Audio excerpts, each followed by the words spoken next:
2026 সালের বিধানসভা নির্বাচনে আবারও তৃণমূল কংগ্রেসই পশ্চিমবঙ্গের সরকার গঠন করবে, এমনটাই দাবি করলেন আসানসোল পৌর নিগমের ডেপুটি মেয়র ওয়াসিমুল হক। তার মতে, বিজেপি রাজ্য রাজনীতিতে ক্রমেই প্রাসঙ্গিকতা হারাচ্ছে এবং মানুষের সমর্থন থেকে বিচ্যুত হচ্ছে।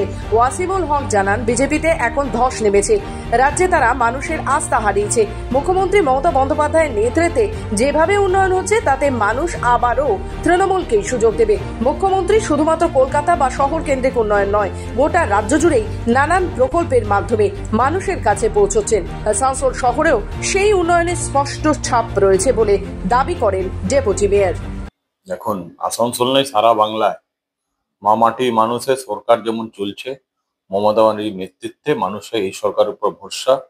এই সরকারটা আগামী দিন 2026-এ ফিরে আসছে।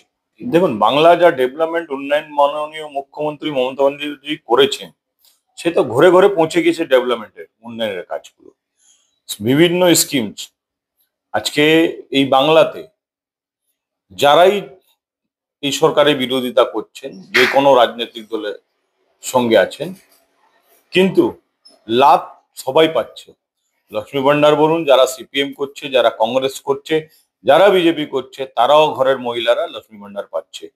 আসানসোল থেকে রাহুল পাসওয়ানের রিপোর্ট, খবর বাংলা।